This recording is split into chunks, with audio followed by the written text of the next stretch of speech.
Welcome to Total Politik. Kan padahal janjian tadi gue yang buka kan. Oh iya. Udah lu kan. Ya, selamat tahun baru 2023. Emang lu watak lu memakan lawan maupun kawan. Ya, kita harus lebih religius nih 2023 hari. Jadi lu harus lebih sabar. Kalau gue lupa tadi yang harus opening lu ya, lu sabar. Harus lebih religius. Ya kan? Barbariannya harus dikurangi. Dan kita sudah kedatangan seorang Kiai yang di belakangnya juga ada Kiai, Dit. Iya, makanya. Ini diketawain dari tadi sama Gus Dur. Dia laki. Coba perkenalkan dengan takzim dong. Nusron Wahid. Nusron Wahid, Wakil Ketua Umum PBNU, Bos. Iya. Jarang nih ada kiai mau datang ke ini, harus didoain nih Pak Yai ini apa. Nanti kita tutup dengan doa lah ya supaya sohihnya. Iya. Tapi kali ini kita bicara politik. Bicara politik. Iya, karena NU juga politik kan, bicara politik kebangsaan. Iya. NU 2023 gimana Pak Yai? Ini kan tahun politik nih. Sebelum kita masuk ke hal-hal yang lebih NU duniawi. tahun 2023 nanti tepat pada tanggal 7 Februari. Itu usianya genap 1 abad. 100 tahun, tapi menggunakan hitungan Hijriah. Karena tanggal 7 Februari nanti itu 16 Rajab 1444 Hijriah. Dan NU-nya lahir itu kan 16 Rajab 1344 Hijriah. Jadi pas genap 1 tahun. Kalau menggunakan hitungan Masehi tahun 2026, nanti tanggal 31 Januari. Tapi karena ini organisasi Islam kan menggunakan hitungan Hijriah, bukan hitungan Masehi dong. Kok pakai dong? Kesannya. Kalau pemilu menggunakan hitungan Masehi kan. Oh gitu, duniawi soalnya Pak Yai ya. Kalau ilahiyah ya. Kalau NU konservatif. Ya. Ya beliau ini kalau kiblat harus benar Bos. Gak bisa kalau dulu kan masih waktu zaman PMI masih bisa inilah apa agile ya. Tapi NU konservatif. Tapi saya kali ini mau saya bicara. Tapi saya hari ini saya mau bicara atas nama politisi Partai Golkar. Oh gitu. Lebih politik nih. Lebih politik karena kita mau diskusi tentang sistem pemilu. Nih, tapi kalau ngelihat Pak Yai ini ya, pimpinan NU, dulu pimpinan Ansor kan, saya tuh jadi dan politisi Golkar sekaligus, saya jadi inget almarhum Slamet Effendi Yusuf nih. Nah, gimana? Ya boleh saja orang menyamakan satu orang dengan orang lain, tapi kan masing-masing itu mempunyai pandangan yang berbeda-beda. Bukan berarti kalau kemudian Mas Slamet dulu Golkar, terus Wakil Ketua Umum NU, Ketua Ansor, terus saya mengikuti jejaknya, ya saya nggak gitu juga. Karena kalau saya disuruh milih partai, ya kenapa saya dulu pilih partai, memang Partai Golkar saya pilih. Ya karena memang saya butuh artikulasi partai politik yang lebih inklusif itu aja. Lebih nationwide. Kalau di NU ini kan satu warna.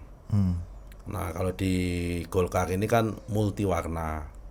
Nah saya butuh yang nationwide, yang multi warna, yang multikultural, karena ini kan politik harus lebih luas.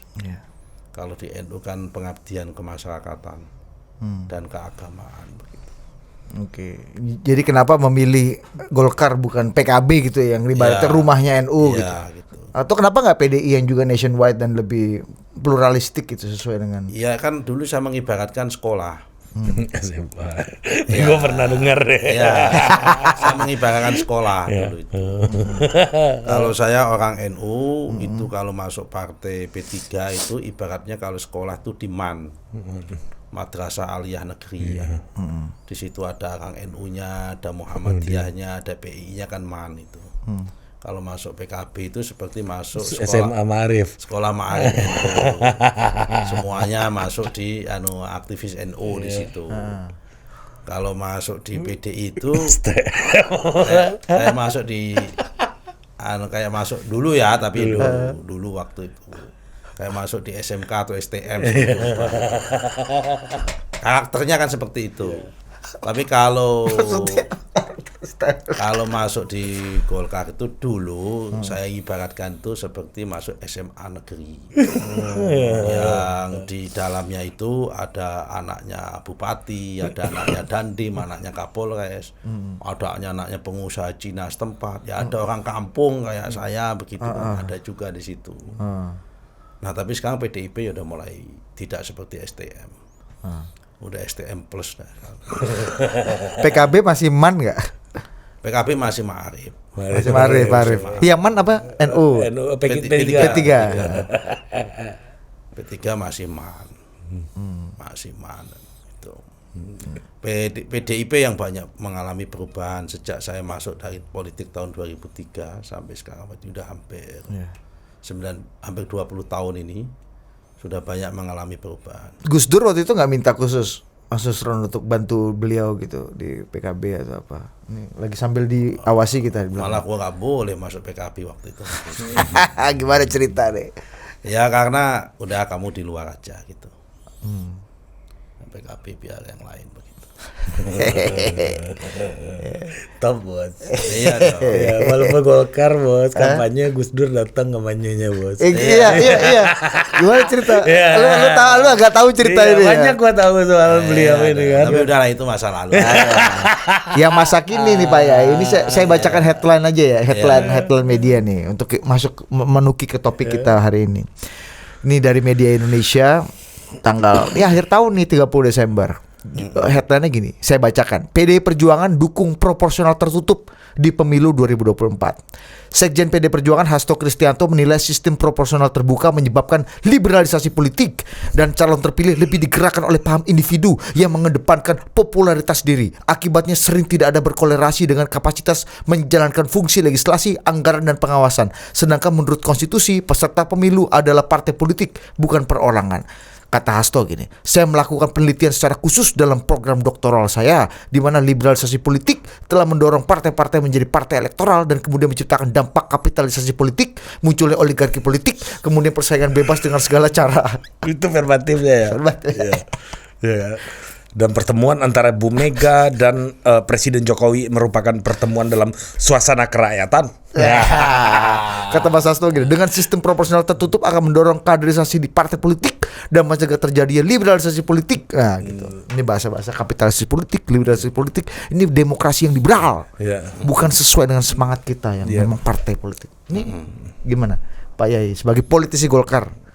Apanya dulu mau kita Iya, ini ada ide muncul lagi. Kita kan udah asik nih dari tahun 2009. Bahkan 2004 udah ada sistem proporsional. Udah ada nama caleg belum? Udah nomor urut 2004. Nama caleg ya? sudah. Nama caleg udah kan. Artinya sistem proporsional terbuka yang belum terbuka sekali. Terbuka tertutup lah ya. 2009 udah mulai ini dan kita makin matang dengan proporsional terbuka. Nah, kemudian ada ide yang agak serius gitu untuk mengembalikan kita ke sistem proporsional tertutup karena atas nama melawan kapitalistik. Ya, ini adalah perwujudan dari liberalisasi politik dan kapitalisme politik tidak sesuai dengan semangat bangsa. Gimana? Gini. Kita harus dudukkan persoalannya terlebih dahulu. Sebelum kita ngomong sebelum ngomong impact ya, dan sebelum ngomong tentang kapitalisme politik dan sebagainya, ini duduk perkaranya ada di mana dan persoalannya ada di mana dan salahnya siapa. Dan kita letakkan persoalannya. Tapi kita letakkan dulu pada filosofi dan hakikat dulu. Hakikatnya itu adalah Dewan Perwakilan Rakyat. Jadi Dewan Perwakilan Rakyat. Namanya Dewan Perwakilan Rakyat itu pasti kita menginginkan bahwa orang yang menjadi wakil rakyat itu adalah sesuai dengan kehendak rakyat. Jadi yang lebih utama itu adalah kehendak rakyat dulu, satu di situ. Nah, yang nomor dua, kita tidak menafikan bahwa peserta pemilu itu adalah partai politik sesuai dengan Undang-Undang Dasar tahun 1945. Memang itu adalah partai politik. Nah, tapi kemudian menurut hemat saya pemilu tahun 2009, tahun 2014, tahun 2019 yang menggunakan sistem proporsional terbuka ini sudah baik dan sudah menjadi jalan tengah mengakomodasi kehendak rakyat dengan kehendak partai politik. di dalamnya, sehingga tidak ada istilah menghasilkan populisme calon partai politik yang kadang-kadang tidak koheren dan tidak berkorelasi dengan kemampuan hak budgeting, kemudian hak membuat undang-undang dan membuat hak pengawasan. Nah, tidak di situ.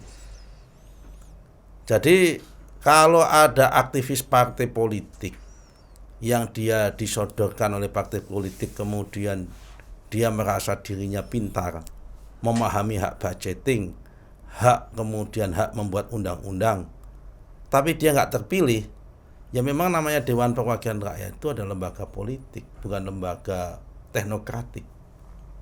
Tapi bagaimana caranya orang-orang yang punya pemahaman teknokratik itu terpilih? Kalau mau terpilih ya dia harus berjuang untuk mendekati rakyat, mengikuti kemauan rakyat.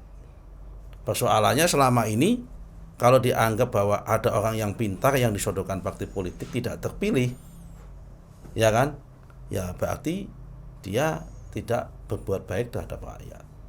Ya kalau pingin yang terpilih itu tidak mereka orang yang pintar dan yang tahu tentang hak budget dan tahu tentang hak pengawasan dan tahu tentang hak membuat undang-undang, ya yang goblok-goblok jangan dicalonkan. Kenapa dicalonkan? Yang goblok-goblok. Toh yang berhak mencalonkan itu adalah partai politik. Sehingga sistem proporsional tertutup itu justru akan membuat bahwa hak mutlaknya itu di tangan partai politik. Sehingga belum tentu kehendak partai politik itu similar atau bersamaan dengan kehendak rakyat. Sehingga di situ malah justru kadang rakyat dikebiri. Rakyat nggak punya hak sama sekali. Nah, kalau menggunakan sistem terbuka murni tidak proporsional, itu juga nggak baik. Kalau kalau individu boleh mencalonkan itu nggak baik. Kenapa? Karena partai pasti dia tidak akan loyal terhadap partai politik, nggak punya ideologi. Padahal apapun yang membuat kita itu ikut partai politik karena ada kesamaan ideologi dan kesamaan prinsip. Karena itu pemilu tahun 2009, pemilu tahun 2014, pemilu tahun 2019 itu adalah jalan tengah. Partai politik tetap punya kedaulatan di sini, Pak Didit. Apa kedaulatannya? Memilih caleg dari 1 sampai nomor 7, 1 sampai nomor 10 itu hak mutlaknya partai politik. Kalau dianggap tidak layak ya nggak akan dicalonkan. Bahkan itu hak mutlaknya partai politik, dia ditempatkan di mana. Ada yang pingin tempat di A, ditempatkannya di daerah A, ditempatkan di daerah C. Tapi ketika dia partai politik itu hanya menampilkan caleg. Tapi ketika kita bicara masalah siapa yang akan jadi anggota DPR, di situ juga harus ada kedaulatan rakyat. Jadi kedaulatan partai politik ada, yaitu mencalonkan si caleg tersebut sampai ke KPU. Plus menempatkan orang-orang itu. Itu di daerah pemilihan mana. Tapi kemudian kedaulatan rakyat juga berhak dong dikasih untuk apa? Untuk memilih siapa yang pantas dan paling layak untuk mewakili saya, mewakili rakyat. Disitulah pilihan suara rakyat. Nah kalau kemudian hasilnya kemudian bukan orang yang terbaik yang dikehendaki, ya berarti kualitas demokrasi kita dan kualitas rakyat kita memang pencerminannya di situ. Ya kan? Itulah masih ada proses edukasi. Nah ini yang perlu kita sehingga kalau mengatakan bahwa ini tidak sesuai dengan demokrasi Pancasila, melahirkan demokrasi yang kapitalistik, demokrasi yang populis, kemudian politik biaya mahal. Saya mau tanya, memang kalau kemudian menggunakan politik tertutup apa tidak mahal? Ini mahal juga. Lebih mahal kalau menggunakan sistem tertutup daripada sistem proporsional terbuka. Gimana? Loh, kan berhadapan sama rakyat, masa kan pasang baliho apa? Loh, kalau memang orang itu sudah berbuat baik, rakyat itu akan dengan ikhlas memilih. Tapi kalau menggunakan sistem proporsional tertutup, waduh, itu mohon maaf kata ya, itu pasti yang terjadi adalah lobby-lobby kepada elit politik. Apakah di situ tidak ada transaksional? Pasti juga ada transaksional. Saya tidak mengatakan di semua partai, tapi hampir di semua partai pasti ada transaksional di situ oleh oknum-oknum partai di situ kalau menggunakan proporsional tertutup. Jadi kalau masalahnya itu adalah masalah politik biaya tinggi, ini masalah habit, masalah cara orang mendekati, bukan masalah cara bagaimana orang itu untuk mendapatkan atau masalah habit, bukan bagaimana kalau sistemnya tertutup lebih murah, kalau sistem terbuka lebih mahal, sama aja. Coba sekarang kalau ini contoh kayak pilkada langsung sama pilkada terbuka. Orang mengatakan kalau pilkada terbuka itu money politik kepada rakyat. Memang kalau pilkadanya lewat DPRD nggak ada money politik. Oknum-oknum itu. Tanya aja sama masing-masing yang pernah ikut pilihan anggota DPR, bupati jadi anggota DPRD dulu. Alasannya gini, mungkin tetap ada, tapi biayanya lebih kecil dibanding harus berhadapan dengan rakyat atau. Nah, sekarang kita justru kembalikan. Pilihan terbuka itu gimana, Pak? Kalau nanti justru menggunakan sistem tertutup, anggota DPR itu sibuk melayani petinggi-petinggi partai. Apa sibuk melayani petinggi partai itu salah? Enggak salah. Tapi harus seimbang. Selain sibuk melayani petinggi partai juga harus sibuk melayani rakyat. Nah, dengan sistem proporsional terbuka ini menjadi seimbang. Selain sibuk melayani petinggi partai, kenapa kalau petinggi partai nggak dilayani nanti bisa-bisa nggak dicalonkan lagi. Tapi kalau kemudian tidak melayani rakyat, nanti bisa-bisa dia nggak akan dipilih lagi. Sehingga ini seimbang. Tapi kalau hanya sistem politik tertutup, hanya sibuk melayani petinggi partai, oknum-oknum partai, rakyatnya diabaikan, nanti selama saya dikasih nomor urut bagus terus saya masih tetap jadi begitu. Ini cara berpikirnya orang rata-rata begitu. Sehingga secara filosofi ini kita kembalikan bahwa esensi demokrasi itu kan kita akan menggunakan demokrasi perwakilan, sudah menggunakan demokrasi perwakilan. Dan anggota DPR ini kan sebagai agennya rakyat. Selain yang bersangkutan juga menjadi agennya partai politik. Karena itu kita harus seimbangkan supaya mendekati. Kalau kita bicara jujur, saya pribadi lebih senang sistem distrik kalau saya. Tapi karena ini sistem yang ada ini, saya menghormati teman-teman yang punya keputusan lain, menggunakan pendekatan proporsional terbuka supaya partai-partai yang lain bisa ikut partisipasi, ya nggak apa-apa. Tapi kalau kemudian ditarik ke sistem proporsional tertutup lagi, ini saya khawatir akan menciptakan tadi membonsai partisipasi dan kehendak rakyat. Belum tentu kehendak rakyat itu sama dengan kehendak partai politik. Kalau kebetulan sama tidak ada masalah. Tapi kalau pas tidak sama, kira-kira begitu, Mas. Iya. Tapi ya lagi-lagi kita coba uji masing-masing ini ya Pak ya apa alasan dan kenapa kemudian ide ini muncul lagi gitu. Di sisi lain selain tadi politik yang berbiaya mahal, kapitalisme, liberalisasi politik yang tidak sesuai dengan demokrasi Pancasila katanya. Yang kedua, banyak kader-kader partai yang memang sudah berkarir dan berjenjang secara kepartaian berorganisasi gitu ya. Tidak terpilih. Terpilih oleh free rider baru yang punya popularitas dan punya uang lebih. Begini, saya penjelasannya saya sederhana kalau soal itu. Berarti perlu dipertanyakan selama berpuluh-puluh tahun atau bertahun-tahun dia itu aktif di partai politik yang diurus itu apa? Karena partai politik ini kan ngurus rakyat, ngurus anggota, ngurus rakyat. Harusnya itu orang yang menjadi pejabat partai politik itu mempunyai akses lebih luas kepada rakyat daripada orang yang tidak menjadi pejabat politik, partai politik, karena dia nggak punya hak. Contoh, kalau saya pengurus Golkar, itu saya lebih gampang mempunyai syarat dan pola komunikasi lebih efektif dengan anggota Golkar daripada kalau saya nggak pengurus.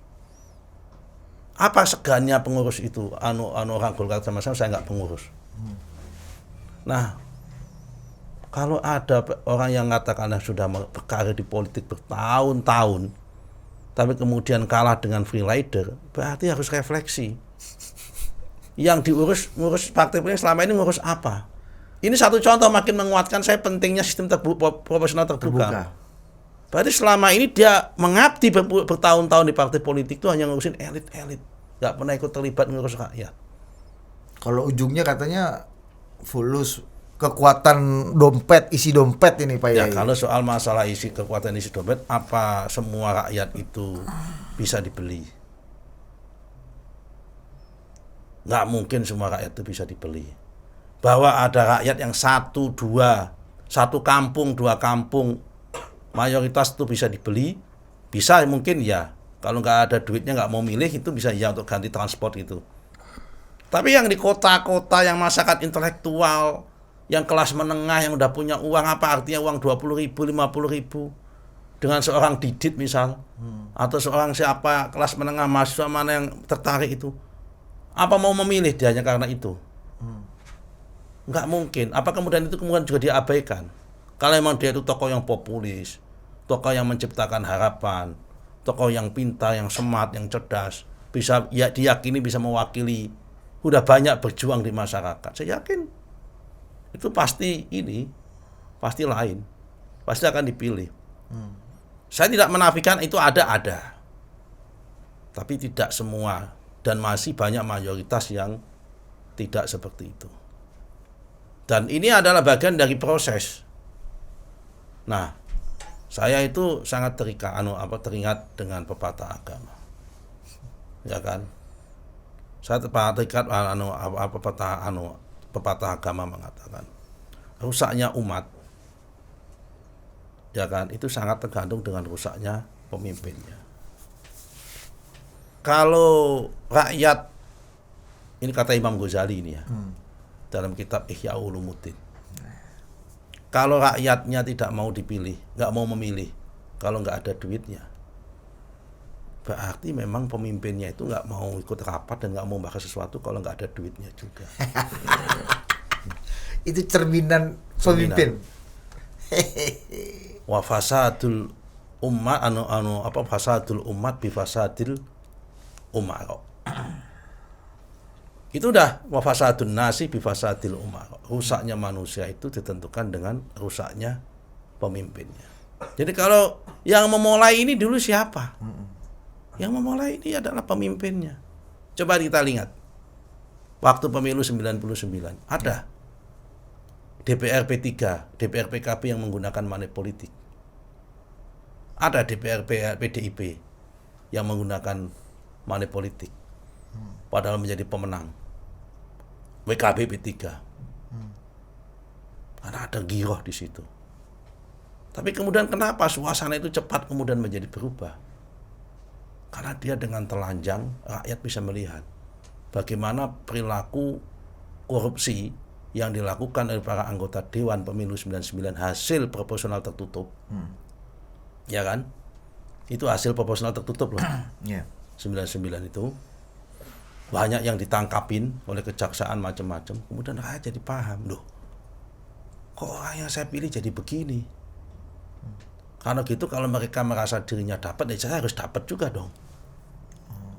Disitulah tahun 2004, 2009 sampai sekarang itu kemudian menjadi kayak tanda petik balas dendamnya rakyat terhadap pemimpinnya.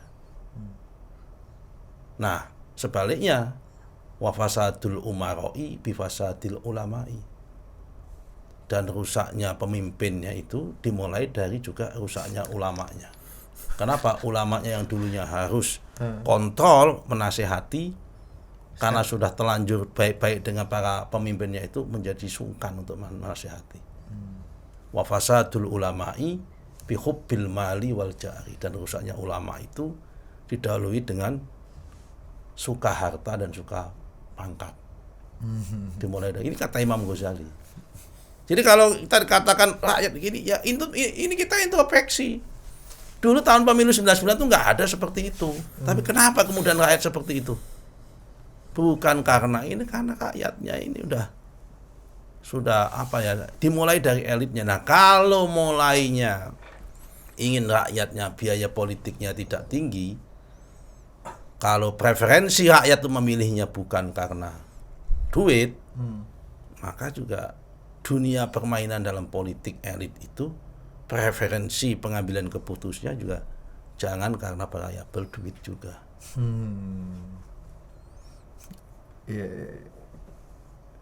Itu rumus. Udah. Cerminannya gitu. Berarti kalau sampai sekarang rakyat masih minta duit, masih money politics, ya berarti elitnya dan Masih ada seperti itu. dan ulamanya begitu juga dong. Ya, oknumnya. Nah, ya ngomong. Tapi masih banyak ulama-ulama yang mau menasihati. lebih banyak. Ya seperti itu ada.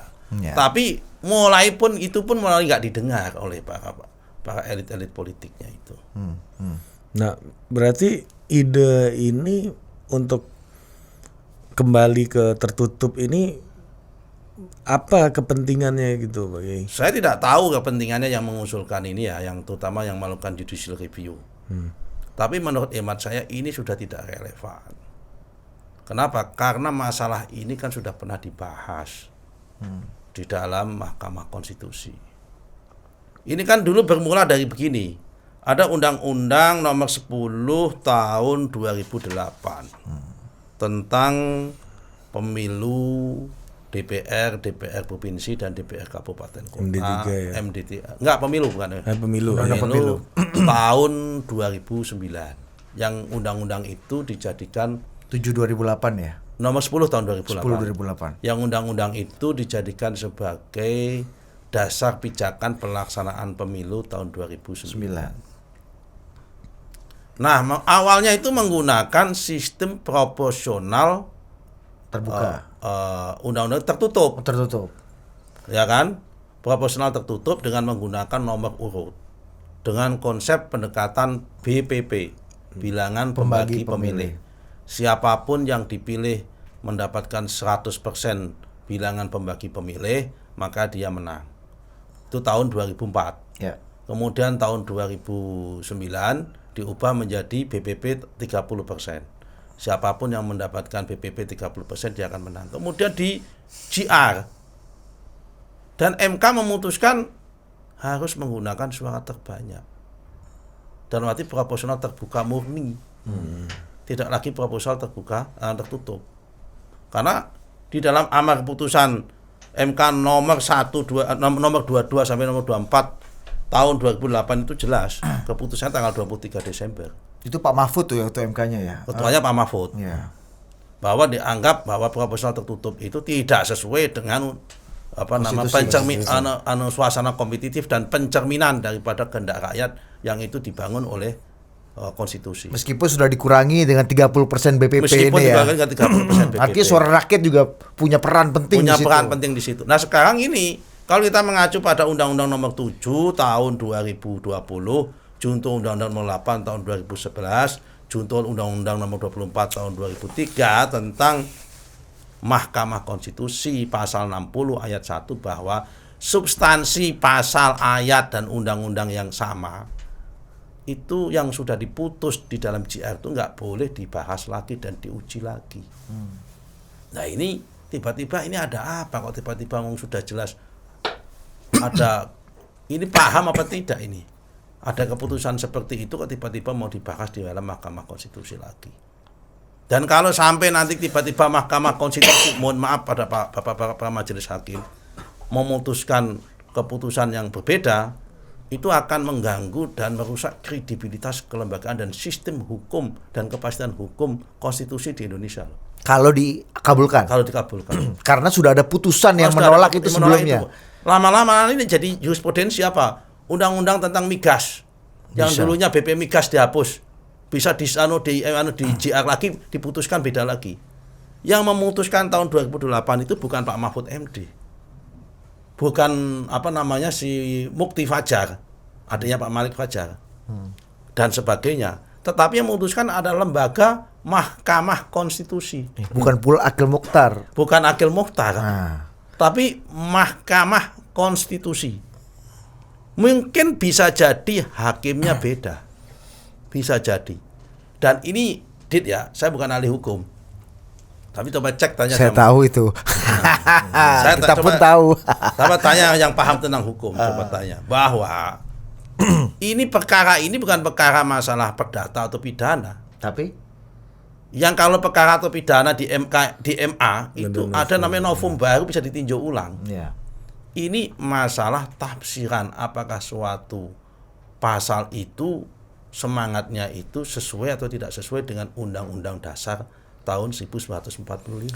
Dan dulu sudah diputuskan bahwa proporsional tertutup itu tidak sesuai dengan konstitusi Undang-Undang Dasar 1945 dalam amar putusan nomor 22 dan tahun 20 sampai tahun 24 tahun 2028 itu. Nah, terus ini tiba-tiba mau dibahas lagi. Ini akan menjadi pertanyaan besar pada publik tentang Mahkamah Konstitusi nanti.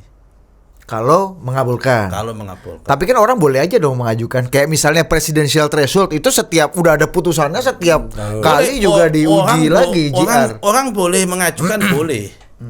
Orang boleh mengajukan. Orang itu mengajukan itu haknya kok. Tapi harusnya itu sadar bahwa ada klausul pasal 60 tersebut. Dari wajah Anda ini meskipun tidak mengaku tidak ngerti hukum ya, tapi Anda tercermin raut kekhawatiran bahwa MK kayaknya punya peluang untuk tadi melawan sejarah dan melawan putusan yang sebelumnya secara kelembagaan sudah diputuskan. Oh, saya nggak punya, saya optimis lah MK itu. Saya optimis MK itu pasti mempunyai hakim-hakimnya itu pasti memahami ini. Saya optimis itu. Tapi harusnya ini jangan menjadi perdebatan yang nggak perlu lagi. Energi politik kita ini masih banyak. Kepentingan politik kita ini ke depan ingin membangun sistem yang lebih bagus, yang bergerak ke depan begitu, yang justru yang kita eliminasi apa ini sekarang? Bagaimana? Saya setuju statementnya Pak Hasto tadi bahwa ada kualitas anggota DPR nggak bagus, setuju saya. Sekarang harus menjadi komitmen partai politik. Yuk kita cermati, meskipun itu orang kuat, tapi kalau secara nalar politiknya kurang bagus, jangan dicalonkan misal. Toh itu haknya partai politik. Jadi kurasi di hulu ini ya Pak ya. Dikurasi di hulu. Kalau perlu disuruh belajar dulu menjadi anggota DPRD kabupaten. Kalau nggak jadi anggota DPRD kabupaten ya minimal suruh belajar dulu menjadi anggota. Kasih dekat dulu Pak Yai. Kalau nggak menjadi anggota DPRD dianggap belum layak pun ya dikurasi dulu menjadi BPD, Badan Perwakilan Desa itu. Atau Dewan Kota lah atau gitu Dewan ya. Kota dulu gitu, biar belajar dulu kalau memang diyakini meskipun dia kuat sambil belajar proses. Dan yang kedua, kalau seperti itu juga menandakan bahwa kursus-kursus pendidikan politiknya ini nggak jalan. Iya. Harusnya kan memang ini tugas partai politik. Iya. Itu kursus itu kan untuk ngisi kepala. Kepala. Tapi kan ketemu rakyat itu kan hal yang berbeda lagi. Pakai kaki dan pakai hati kan. Sekarang namanya politisi itu ya. Tuh. Politisi itu harus utuh. Kepalanya jalan, hatinya jalan, mulutnya jalan, tangan dan kakinya juga jalan. Nah, ini kan kursus ini kan tadi kan gagal itu kan isi pala. Jadi ketika dia sudah ditetapkan menjadi caleg, ada pembekalan caleg bagaimana nanti kalau jadi anggota DPR. Harus juga. Berarti kan nggak jalan selama ini. Ya. Ini ada yang menarik lagi Pak ya ini. Ini Pak Hasto lagi izin ya senior. Dengan sistem proporsional tertutup, kata Pak Hasto akan mendorong kaderisasi di partai politik lebih baik dan mencegah terjadinya liberalisasi politik. Dan selanjutnya memberikan insentif bagi peningkatan kinerja di DPR karena orang-orangnya terkurasi dan terpilih dan orang-orang yang mampu. Jadi produk undang-undang, produk legislasi, produk budgetingnya jadi lebih baik. Dan pada saat yang bersamaan karena ini adalah pemilu serentak antara pileg dan pilpres, maka berbagai bentuk kecurangan itu bisa ditekan kalau proporsional tertutup. Sebab pelaksanaan pemilu menjadi lebih sederhana. Jadi pemilih juga lebih sederhana, nggak bingung, nggak ribet nanti ketika di bilik suara, itu kata Pak Sekjen. Ya kalau soal lebih sederhana untuk rakyat hari ini sudah pada cerdas selama 3 kali pemilu, ya nyatanya sudah sukses dan berhasil juga. Tidak ada komplikasi yang rumit. Kan selama 3 kali pemilu tahun 2009, 14, 19 kan tidak ada chaos soal akibat ini. Ya. Ya kan? Kalau dikatakan bahwa lebih sederhana, ya. Tapi kan ternyata rakyat juga senang dengan sistem seperti ini. kemudian rakyat juga berbondong-bondong. Apa kemudian karena menggunakan sistem ini ada suasana rakyat memboikot pemilu ini? Kan enggak juga. Buktinya selama tahun 2009 pemilihnya tinggi. Karena ribet di bilik suara lama nih, boikot lah gitu, nggak ada gitu. Nggak ada ya. juga, nyatanya nggak datang juga. Juga seneng juga dalam situ lama-lama. Iya ya kan. Dan ternyata yang memilih caleg juga banyak juga. Kayak data, banyaklah data ada yang di dalam partai politiknya itu yang ternyata memilih calegnya hampir 70% daripada suara partai. Ada yang 80% dari suara partainya. Ada yang 90% rata-rata milih calegnya. Berarti kan memang di situ rakyat udah bisa memilah-milah. Tapi meskipun nggak sedikit juga orang yang nggak kenal sama calegnya, nggak tahu calegnya, akhirnya milih coblos partai aja lah. Ya coblos partai ada juga kayak gitu. Jadi artinya apa? Rakyat udah mulai cerdas. Ya, aku milih Golkar, aku milih PDI, tapi aku milih Golkar yang didit lah. PDI yang Ari lah. Kenapa? Ari lebih kece kayaknya daripada si ini, lebih oke orangnya. Lebih banteng. Kan lebih banteng, lebih ideologis misal begitu. Itu wajar itu seperti itu. Dan nyatanya nggak chaos juga selama 3 kali pemilu. Nggak ada. Yang rumit-rumit juga nggak ada. Terus kalau dikatakan kaderisasinya mandek, ya di mana kaderisasinya mandek? Kaderisasi mandek itu tidak relevan, nggak ada kaitan dengan sistem pemilu proporsional terbuka tertutup. Kaderisasi mandek itu hanya relevan partai politik itu gencar atau tidak gencar melakukan proses kaderisasi dan rekrutmen kaderisasi. Ya kalau memang partai politiknya nggak pernah ada kaderisasi, ya nggak bakal. Nah, justru karena proporsional terbuka itu setiap pemilu kaderisasi agak masif Pak Yai ya. Justru dengan Karena free rider pun harus ber-KTA kan? Iya kan? karena Berader pun mau nggak mau yang orang semula antipati partai politik mau nggak mau dia harus ikut partai politik. Iya. Punya KTA pula harus Harus kan? punya KTA. Makin nggak kaderisasi justru kalau tertutup. Iya. Kalau lu mau sebut cukong lah atau preman-preman lah atau siapa free rider itu yang bukan kader, akhirnya harus jadi kader juga kan? Nah, harus semua jadi mau nggak mau harus ikut terlibat partai politik. Iya. KTA punya. Nah, tapi ini ada penjelasan juga Pak Kiai. Kalau kita lihat survei-survei gitu ya. Ya. Kalau di survei PDI itu selalu di angka 25, 27, tapi pada pemilunya itu cuma angka 19 koma sekian, dan sekarang di DPR sampai 20 tapi popular vote 19 gitu. Sebaliknya? Golkar misalnya, Golkar tuh kalau disurvei 14, 15, 13, dapatnya juga nggak jauh beda gitu. Yeah. Nah, ada lagi partai-partai misalnya macam PAN, kalau disurvei 1%, 1,5%, tapi kalau pemilu itu bisa 3 kali lipatnya. Nah, artinya apa? Ada partai-partai yang punya kemampuan calegnya yang sangat menentukan hasil pemilunya. Nah, sementara PDI itu lebih menentukan itu partainya. Ketika ada kompetisi caleg mereka turun gitu. Dari hasil survei nih gitu kan. Ya. Nah, ada yang beranggapan bahwa ide ini dilempar PDI agar suara mereka itu sampai ke angka maksimal seperti halnya Sesuai dengan simulasi di survei ini ya. itu gitu. Nah, itu gimana menurut Gini. Soal PDIP saya nggak mau komentar. Nah, ini rumahnya kawan-kawan saya. Saya tidak ada di rumah situ, sehingga nggak etis kalau saya komentar. Tadi menjawab isu yang detailnya aja ya, alasannya. Gitu. Tapi kalau soal Golkarnya saya bisa komentar karena saya ada di situ. Ya.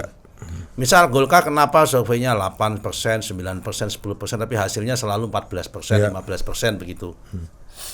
Ya karena memang pertama mesin Golkar itu seperti sepak bola itu seperti tim Jerman, panasnya lambat, atau kalau enggak seperti Argentina, kalah duluan tapi endingnya juara. Diesel ya. Diesel. Kalahnya sama Saudi pula ya.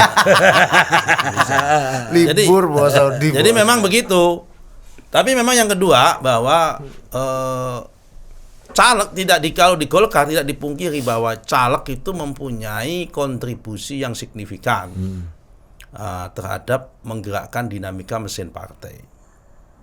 Jadi itu wajar. Kenapa? Karena calegnya itu bagian dari partai politik juga, bukan kemudian seakan-akan dibuat aksioma dan dalil politik bahwa caleg itu sebuah entitas individu tersendiri, tidak.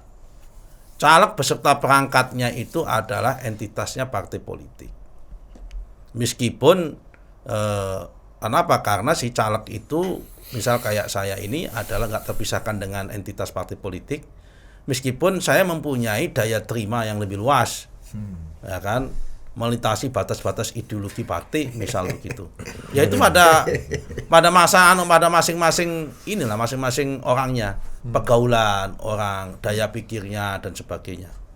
Dan saya kira masa kita udah bisa menempatkan itu.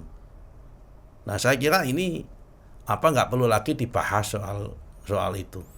Bagaimana masing-masing itu punya karakter. Kalau misal ada partai politik yang surveinya tinggi, hasilnya rendah, waktu hasilnya, ya perkuat calegnya dong. Sebaliknya kalau ada partai politik yang surveinya rendah, tapi akibat calegnya kemudian hasilnya tinggi, ya harus dibuat seimbang dong. Selain calegnya bekerja, mesin partainya yang penguatan ideologi partainya juga harus diperkuat juga. Jadi supaya sama-sama seimbang. Jadi artinya kembali ke topik aja bahwa sistem pemilu proporsional terbuka ini adalah jalan tengah. Jalan tengah apa? Jalan tengah untuk menjawab kedaulatan partai politik sudah ada di situ dan juga menjawab kedaulatan rakyat. Jangan sampai kemudian kedaulatan rakyat dipunse oleh kedaulatan partai politik. Saya nggak setuju. Dan sebaliknya juga kedaulatan partai politik dipunse oleh totali kedaulatan rakyat. Saya juga nggak setuju. Dan sistem proporsional terbuka ini sudah menjawab dua-duanya. Kedaulatan partai politik tercermin apa? Tercermin bahwa partai politiklah yang mengusung dan mendaftarkan dan pertama mencari, merekrut, menseleksi dan mendaftarkan, mengkurasi dan mendaftarkan si calon tersebut. Kan nggak mungkin Didit tiba-tiba daftar ke KPU sendiri. Kalau di Amerika mungkin. Kalau di Amerika itu mungkin. Kalau jadi anggota DPD mungkin. Ya, kalau anggota DPD mungkin gitu. Itu pun kan harus dengan tanda tangan yang banyak. Iya. Tapi melibatkan rakyat juga. Melibatkan rakyat juga. Dan tapi kekuatan, ketika dia sudah dinyatakan dipilih, dicalonkan karena dia akan menjadi wakilnya rakyat, ya kan? Ya silahkan biar rakyat memilih. Kan memang Dewan Perwakilan Rakyat ini adalah dua wakil. Pertama agennya partai, karena itu dia nanti tergabung dalam fraksi kalau udah jadi anggota DPR. Karena itu dia juga daftarkan oleh partai politik. Nggak apa-apa, memang harus begitu. Tapi pada sisi lain dia Dewan Perwakilan Rakyat, wakil agennya rakyat. Untuk yang jadi biar dipilih rakyat. Nah, saya kira begitu, Pak. Ini terakhir nih mungkin. Ini termasuk nanti gue mau confirm juga soal sumber moralitas lain selain partai. Lanjut. Nah, gue berarti argumennya Pak Sekjen ini nggak valid nih dalam situasi hari ini nih Pak Kiai. Saya nggak mau komentar soal Pak Sekjen. Iya kan, dari tadi kan argumennya bukan Pak Sekjen. Argumennya tadi Anda bantah satu persatu. Saya nggak mau ngomentarin Hasto. Hasto itu sahabat dan kawan saya. Argumennya Pak Kiai bukan Tapi Hastonya. ya kan. Tapi kalau ada yang mengatakan bahwa sistem proporsional terbuka tertutup itu menjamin kaderisasi di dalam partai politik, kan tadi sudah saya jawab, saya katakan liberalisasi money politik juga nggak tergantung dengan sistemnya. Di tempat manapun ada money politik. Menggunakan sistem apapun pasti ada money politik. Malah elit yang kaya nanti malah kalau hanya bedanya kalau itu money politiknya kepada elit, kalau ini money politiknya kepada rakyat. Nah, kalau masalah kaderisasinya, saya kira soal kaderisasi itu one thing, sistem politik itu another thing. Jadi sistem kaderisasi politik pun mau menggunakan proporsional terbuka, tertutup, ya menggunakan kaderisasi politik juga. Karena mengkaderisasi politik itu engine-nya partai dan masa depan partai adalah kaderisasi. Nah, ini kan ada iya benar-benar. Artinya menurut lu artinya apa jawaban Pak Kiai? Ya lu simpulkan Iya, sendiri. iya, iya. Anda sudah Tapi saya nggak pintar. mau ngomentarin hasil. Pasti, Enggak. itu pasti jangan. Person ini kan kita argumennya, di ideas dan argumen ini kan Pak Yai. Kan kita politik gagasan ini, Pak Yai. Kalau PBNU kurang lebih giroh suasananya seperti ini nggak Pak Yai? Saya belum ada pembahasan soal NU, soal ini belum ada pembahasan. Tapi di Golkar udah. Nah, Golkar udah. Di Golkar sudah ada diskusi-diskusi. Nah, kan sumber suara ini kan rujukan politik kan tentu partai politik. Ya. Tapi kan ada rujukan moralitas publik lain tuh organisasi-organisasi seperti PBNU Kalau atau Muhammadiyah udah dukung. Nah, ini dia. Ini mau komentari soal Muhammadiyah yang punya pendapat kurang lebih serupa dengan PD Perjuangan. Ini kurang lebih gini saya bacakan ini dari Pak Profesor Abdul Muti. Berpandangan sistem proporsional terbuka menjadikan peran partai politik melemah karena tidak bisa menominasikan kadernya untuk menjadi anggota legislatif. Selain itu, terjadi polarisasi politik yang serius, persaingan menimbulkan politik identitas yang kadang-kadang dilandasi sentimen-sentimen primordial, baik primordialisme keagamaan, kesukuan, atau kedaerahan. Sehingga ini akan menciptakan kanibalisme politik. Itu kok masih kayak Pak Asto lo ngomong. Gue nggak ngerti Prof Muti gimana cara ngomongnya. Nggak, tapi ini ada udah mulai ke Pak Hastoan ini. Jadi pertama lagi-lagi kaderisasi lemah. Kanibalisme politik. Ada kanibalisme politik. Antara satu rumah saling makan ibaratnya gitu kan. Jadi bukan makan tempat lain. Satu rumah pun makan kanibalnya lebih tinggi. Kelahi di dalam, kelahi di luar lah. Iya, yang kedua, politik identitas ini makin mengental justru kata Prof Muti yang kita hindari, yang kita takutkan bersama-sama ini. Nah, coba kasih dulu komentar. Saya mau tanya, kan kita ini sudah punya jurisprudensi ya. Pemilu tahun 2009, 2014, tahun 2019 untuk pemilu legislatif. Pernah nggak sih ada primordialisme politik akibat pemilu ini? Politik identitas di dalamnya itu ada nggak? Akibat pileg ya? Akibat proporsional pileg. ya? Nggak ada. Terbuka. Mana kejadian di mana? Yang ada itu malah ada banyak orang meninggal tahun 2009. Tahun 199. Oh, 199. Pemilu 1999 politik identitasnya luar biasa. Konflik PKB P3 di Jepara di Pekalongan. Oh, sampai bunuh-bunuhan. Oh, sampai bunuh-bunuhan peristiwa Sadigo segala dulu itu. Kalau dengan pola-pola semacam itu. Justru dengan pola semacam ini mengurangi politik identitas. Oh, janganlah itu kawan kita sendiri, itu tetangga kita sendiri, itu saudara kita sendiri. Nggak milih ya nggak apa-apa begitu. Ini sudah ada kejadiannya kok. Kecuali kalau pemilu proporsional tertutup yang terbuka ini belum ada kejadiannya. Di kita ini sudah ada kejadian. Pemilu tertutup ya sudah pernah. Pemilu terbuka ya sudah pernah. Proporsional terbuka. Zaman Orde Baru itu yang namanya dulu bacok-bacokan waktu kampanye itu juga sering antara PDIP dengan PDI waktu itu dengan Golkar, P3 dengan Golkar. Kalau kampanye itu pawe itu dicegat di tengah jalan. Kalau pemilu menggunakan pemilu tertutup. Itu peristiwa lapangan Banteng tahun 77. 87. 77. 77. Aduh. Itu Sarwono sekjennya, Bos. Belum Pak Sarwono sekjennya. Enggak, yang 80 yang 87 itu Pak Sarwono. Ya, 77 dulu itu Pak Ali Murtopo. Nah, waktu itu misal. Dan masih banyak kejadian lain, Pak. Tapi selama 3 kali pemilu proporsional terbuka ini kan nggak ada.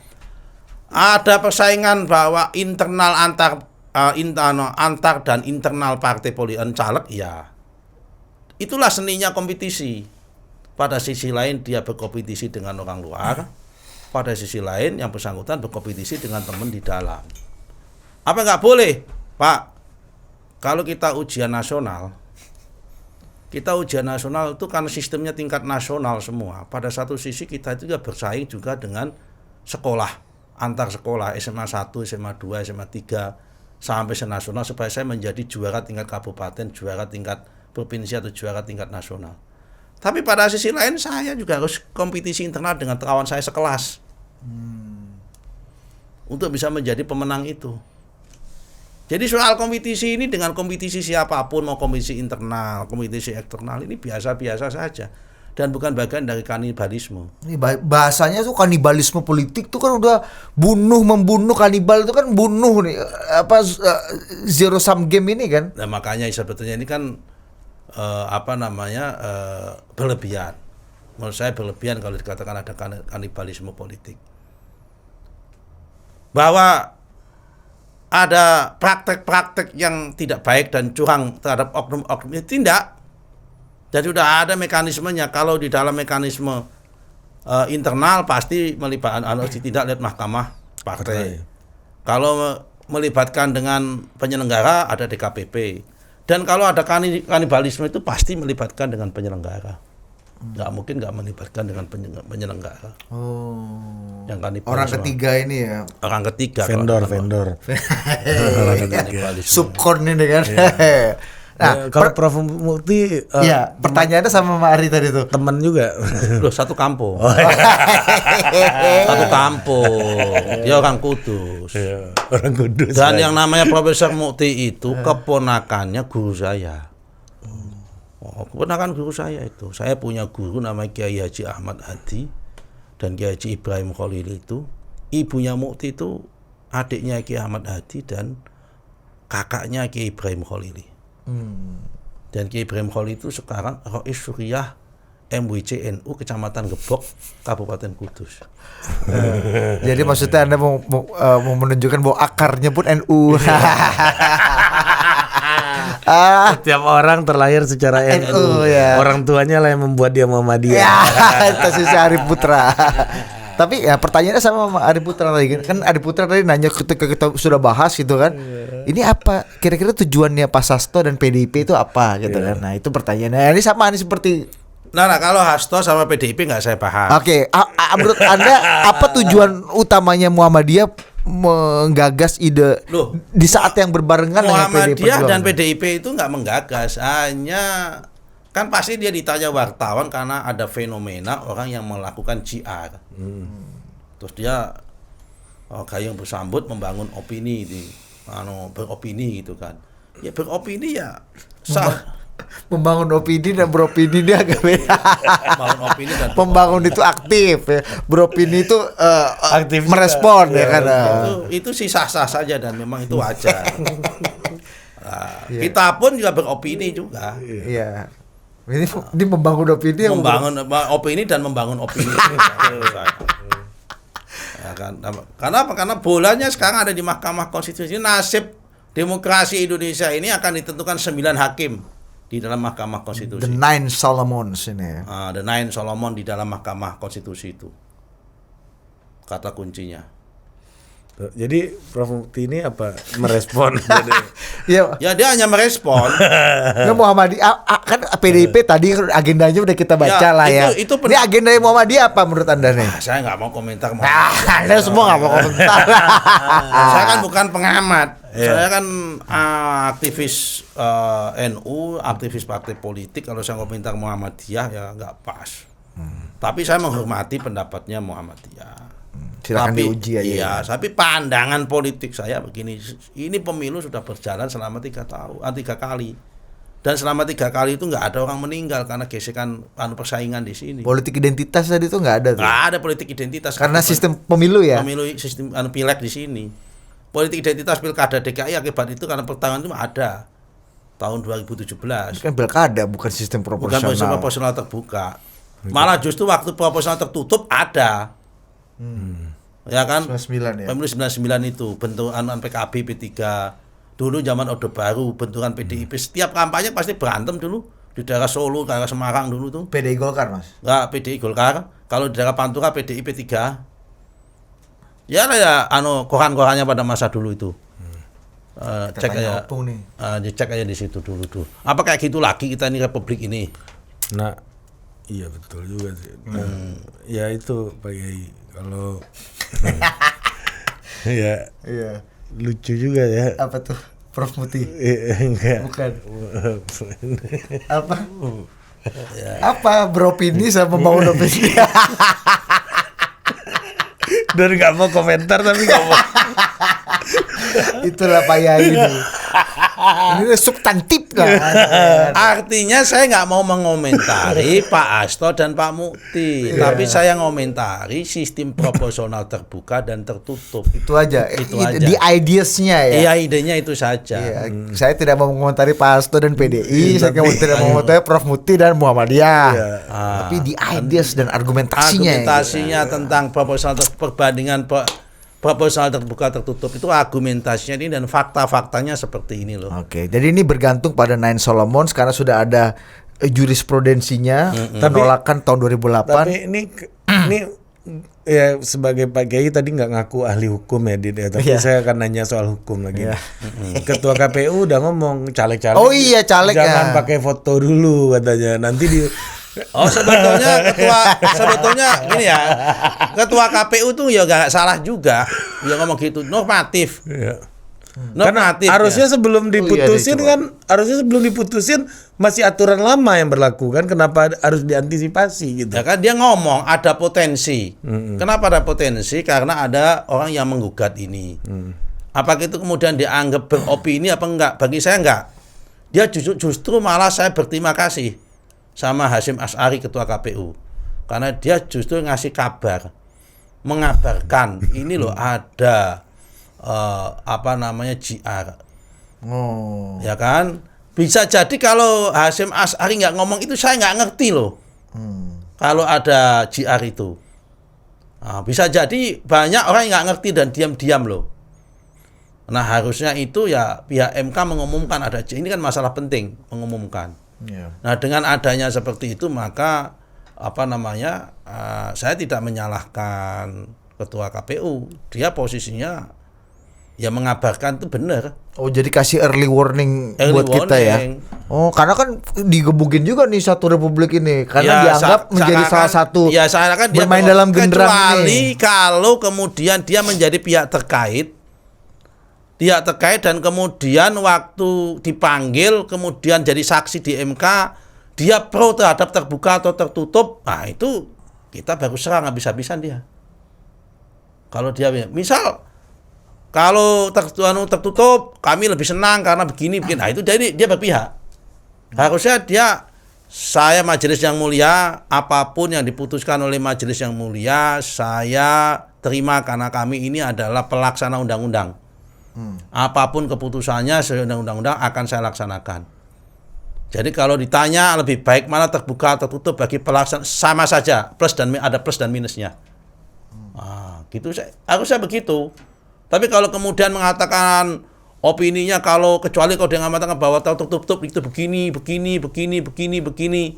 ya itu berarti dia berpihak. Tapi sampai hari ini sejauh ini saya mengatakan dia belum berpihak.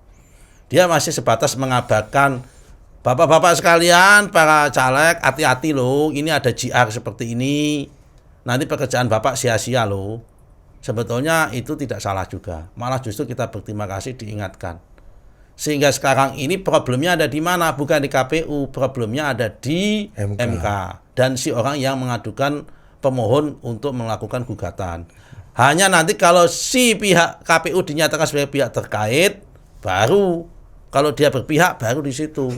Dan pasti akan kelihatan juga nanti kan. Akan kelihatan waktu dia bersaksi di dalam ini. Ya, di dalam mahkamah. Pandangannya pasti akan dimintai. Akan dimintain di situ. Di situ dia clear atau nggak clear, netral atau nggak netral. Tapi gini, oke, masuk lagi nih Ar. Ini kan harusnya tahapan pemilu udah makin jalan nih. Nah, ini masuk lagi nih.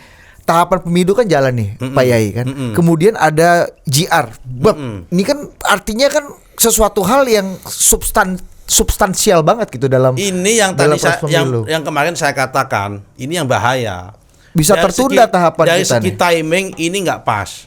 Kenapa? Karena proses pemilu sudah berlangsung. Ibarat main badminton, karena saya suka badminton. Kan ketua badminton juga menggantikan Gita Wirjawan dulu Pak Kiai. Iya. PBSI Pak Yai. Wakil ketua umum. Namanya ini ya, badminton sudah pertandingan setengah jalan menggunakan sistem rally point. Mati dapat poin. Tiba-tiba diubah pindah bola sistem dulu lama. Sementara skornya ada 10-8 misalkan kacau jadinya. Kecuali kalau ini 0-0 atau belum ada pertandingan dimulai baru pembahasan. baru mulai yuk kita mau ada pertandingan ini. Pertandingan sudah dimulai. Ya kan tiba-tiba ada mekanisme seperti ini kan lucu. Tapi jadinya. kalau berubah bisa mengundur tahapan nggak kira-kira? Iya. Nah, saya nggak tahu kalau soal itu urusannya KPU sama urusannya Ya, Bapak Presiden. memang urusannya KPU dan ini. Kira-kira Pak Yai sebagai zone politikon nih ya, Saya tidak pelaku. mau berkomentar.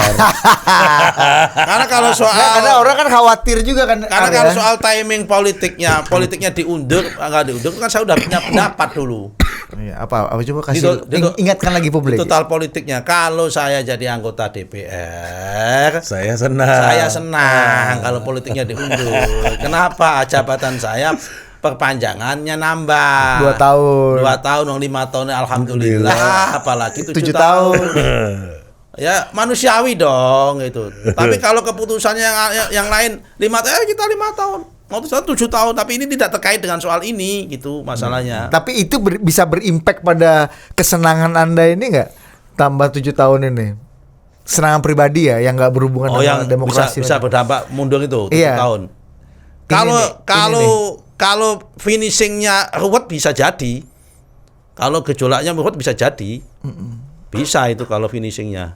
Iya kan, karena orang harus misalnya nih kita nggak bisa melanjutkan tahapan tanpa ada putusan dari MK dulu. Sementara persidangan itu kan butuh Waktu gitu kan. Ya bisa jadi kalau misal itu dianggap bagian dari mengganggu persiapan bisa jadi. Tapi sejauh ini kan dilihat dulu faktanya nanti.